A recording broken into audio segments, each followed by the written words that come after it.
to the city of Albion, a place where you can get married, help the citizens of the world, interact with non-playable characters, with brutal combat, with a multitude of weaponry and magic powers.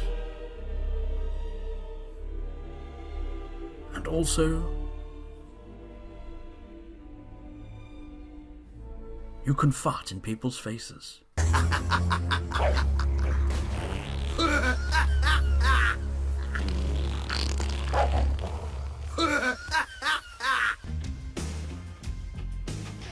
Yummy! Lovely. Hey! Oh, yes, great. That's just smashing. Oh, what's that smell? Someone's farted. What? Oh, Fable. Say what you like about Fable. It had some interesting ideas. It was a cool RPG, from a Western developer. Had the charm and wit of it had that sort of British charm. Had some good voice actors as well. A lot of sort of well-known British actors. Really unique characters, and unfortunately, and say what you will about Peter Molyneux, the guy's got loads of interesting ideas and concepts that he seems to have in his mind, and people kind of think of. He should say, "Oh, these are the ideas that I have in mind," but people always thought that they were empty promises. Oh, you can plant an acorn in the ground, and then in the game, and then you return back, and then you come back and find that's grown a full oak tree in real time. Yeah. That fucking game-breaking glitch. Honestly, I highly recommend you play, because what was it? They remade, or I'd say remastered, Fable and Fable: The Lost Chapters. It was called Fable Anniversary. They completely redid Fable 1 and the expansion. But there's an annoying game-breaking glitch in the original. It was on the Xbox original version. That game-breaking glitch was still in the Fable Anniversary edition. So stupid. Like, you come up out of the sewers after this certain quest, and it's like it's glitched. I've got to fucking start the game from scratch. Same thing happened with Fable 3. My fucking save file got corrupted.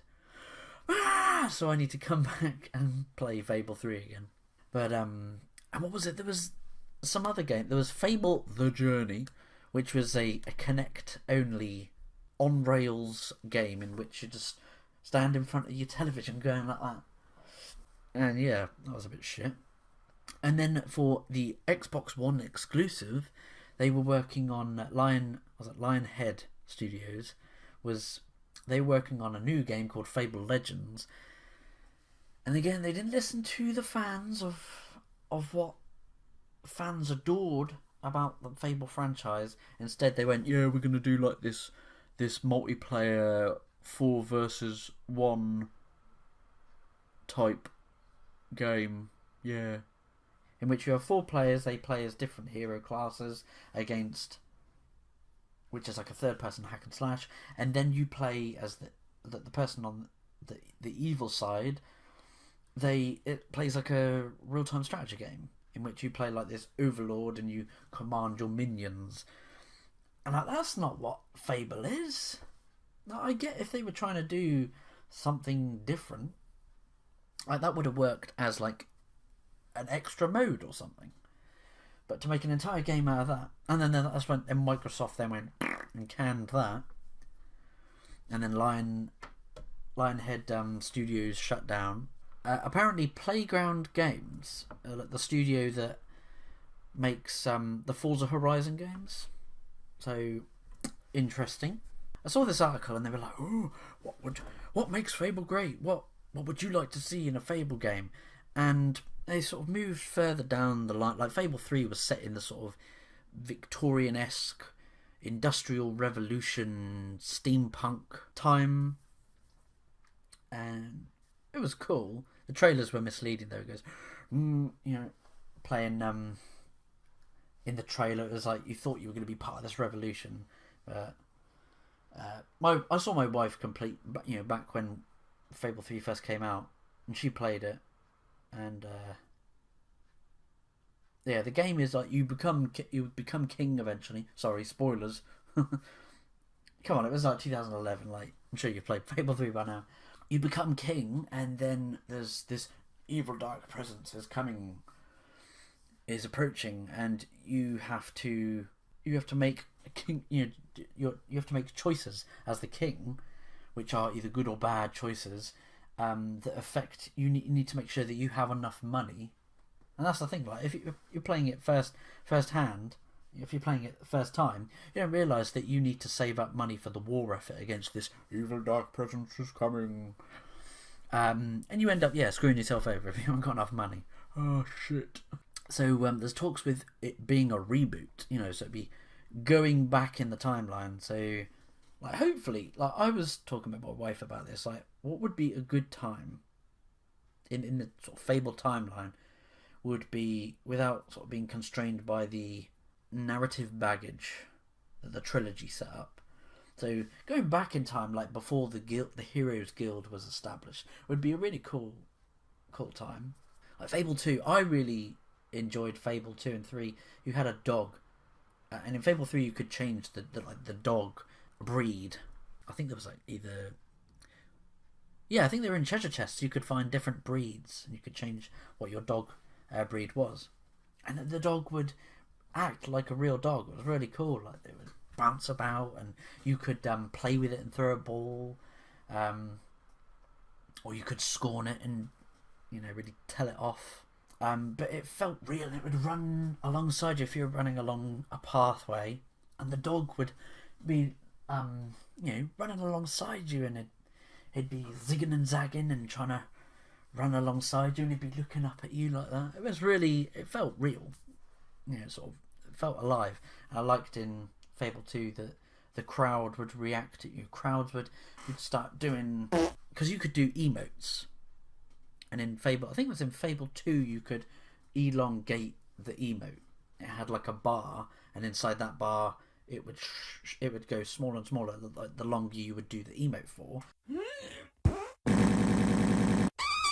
But then you had this little white ball that would go in the bar like that, and you had to get it in the green bar that was shrinking the longer you held this emote. So if you did the fart emote and you were elongating it, and if you hit the green bar, it'd go, you'd really crack a good fart. But yeah, if you missed it, you'd go, oh dear, I've cracked my pants, oh. And your character would sort of hold his underwear, and people would go, oh no, stinky bastard. And then Fable 3 was like, you could interact like directly with one NPC. Go, oh hello, Mildra, the baker's wife. Hello, nice to meet you. And you could do all these little but these emotes would float around like you only had like a limited choice, unlike in Fable 2 where you could go, because you could quick assign emotes as well in Fable 2. But in Fable 3 there was like only a limited amount of emotes you could do. Like, I've got to figure out, like, does this person like to be, swung around and danced with, or do you like a burp in the face? The kids would like it. Like, there was kids in the game.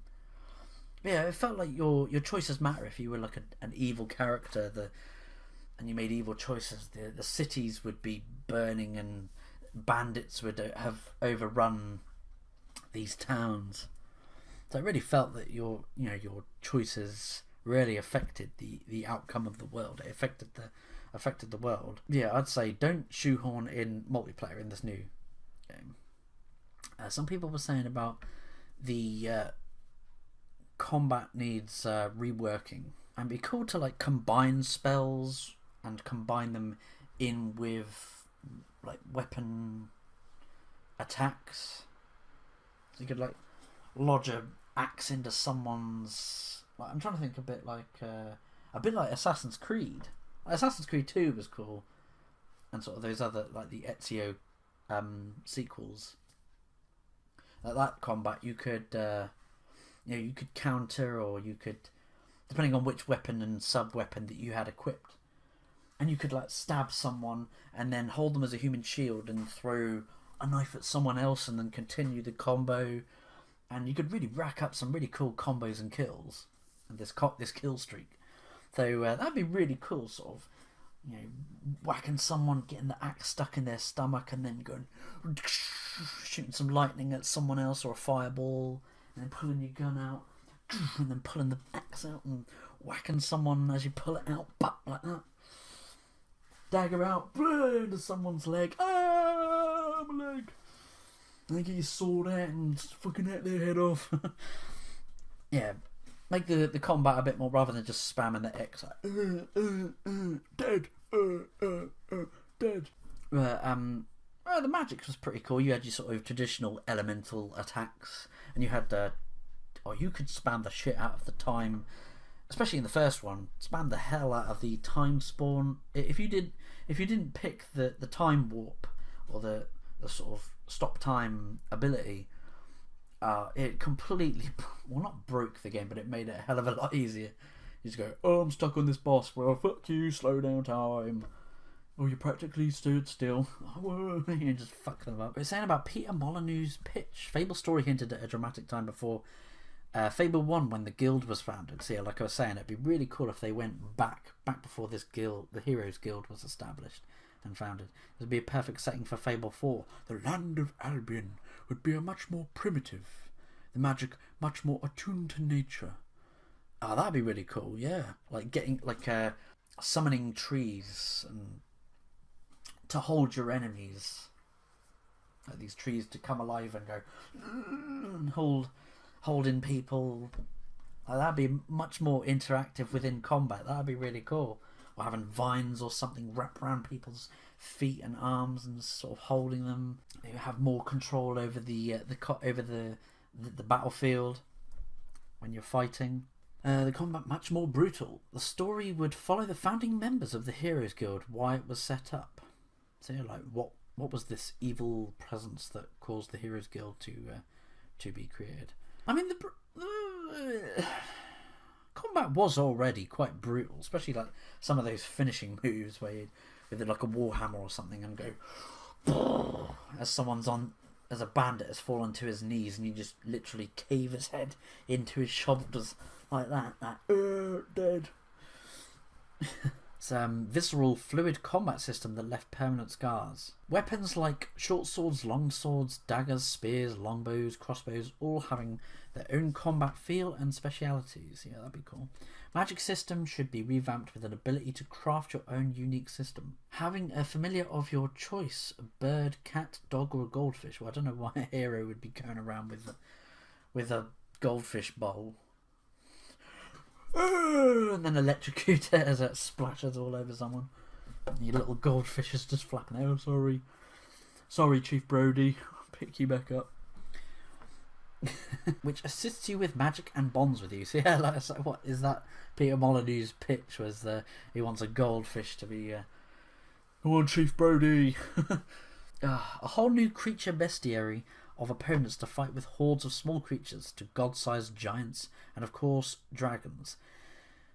IGN, geez, you're like, get a fucking spell check. They've spelled course, and of course they've spelled it CORSE. Come on, that's bloody a 5th grader could, or not, even younger than that. And of course dragons, rideable, allowing a player to morph their own alignment based on their own actions, so you would become a thief if you sneak and steal, or a knight if you adhere to a code of honour, etc. This is a really cool bit of a pitch. Having your own loyal horse, which you train and bond with. Having your own home, which you build from scratch up to an abode fit for a hero. Marriage, yes. Co-op, yes. Towns, cities and villages, yes. Commerce, yes. Open world, yes. First person option, yes. I could go on forever about the beloved world of Fable. That was a quote from Peter Molyneux, the Fable creator. Bless him. Like, I kind of feel for him. He just has so many ideas, just doesn't know how to like implement them all. Or there's people saying, "Oh, he constantly changes his mind throughout the development process, making it quite difficult for his other colleagues and such." Some people are saying about if Microsoft had gone back on its thinking with Fable, then it could do much worse than looking to what already has. what it already has. A fable that continues the story by turning ever-growing city Bowerstone into a Victorian steampunk metropolis, complete with a Jack the Ripper mystery and antique flying machines.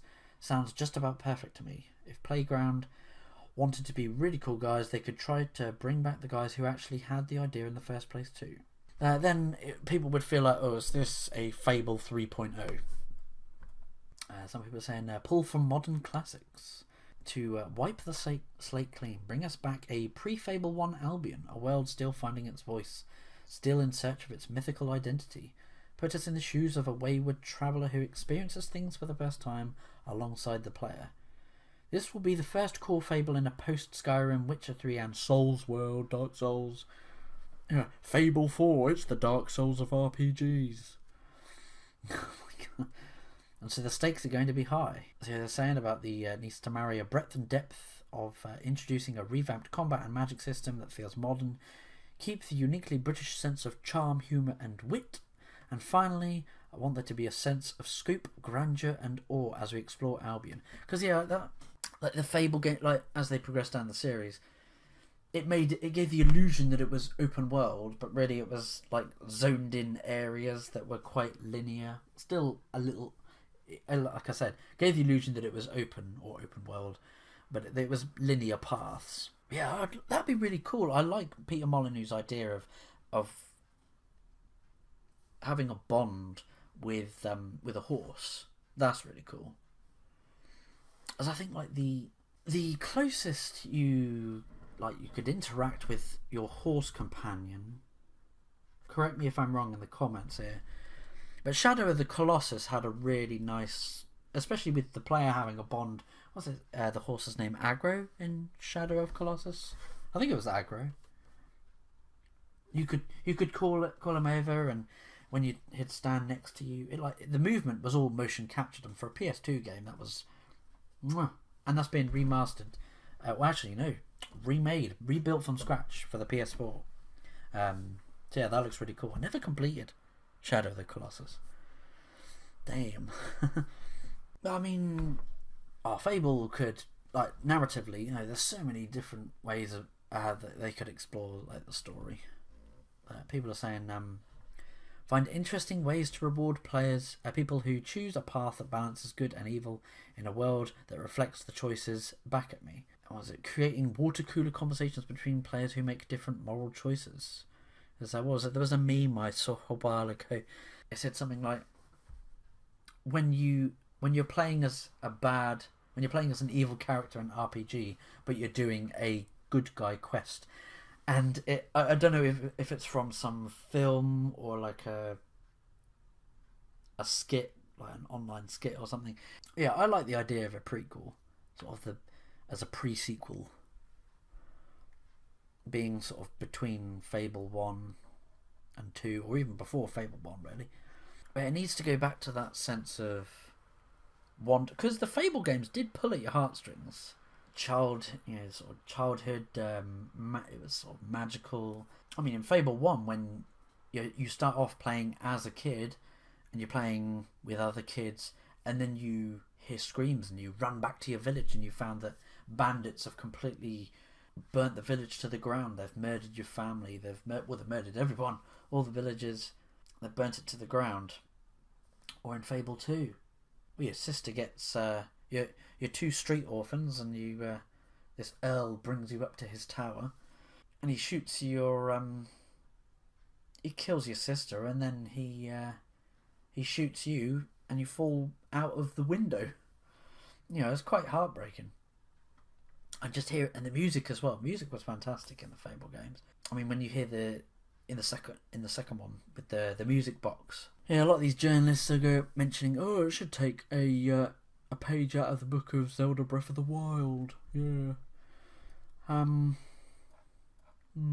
yeah, please keep Breath of the Wild out of Fable games, thanks.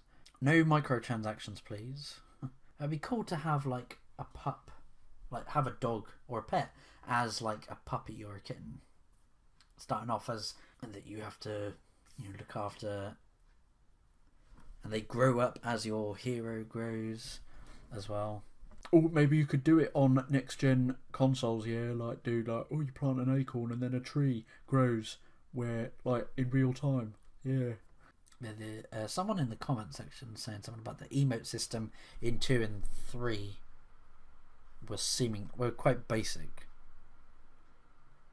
but it was really cool that you could entertain the crowds and they'd be laughing and clapping and cheering, and or was it you could go to the town crier and you could pay him like, oh, I want to be known as this hero title, and he goes, oh look, it's the Paragon of Albion, or like, oh look, it's Chicken Chaser, you chase chickens, mate, yeah, you a chicken kicker. Yeah, you could kick chickens in the Fable games. Do not Americanize the game. It has to feel distinctly British. Otherwise, it just feel like an ordinary RPG game. Be interesting to see the rise and the fall of the Heroes Guild, and why there's all these just ruins and sort of remnants of the prior history of Albion. You know, sort of the remnants of a past civilization would be really cool. But yeah, if you've played the Fable games, tell me what you think. You interested in this reboot? What would you like to see in Fable 4, if they're going to even call it that? Or if they're going to call it The Fable. But yeah, write your comments down below. Tell me what you guys think. I'm excited for it. It's been a while since we've had a Fable game, and especially when Fable Legends got cancelled. I've been Flattmeister. I'll catch you in the next video. See ya. Oh dear, I've crapped my pants. Oh.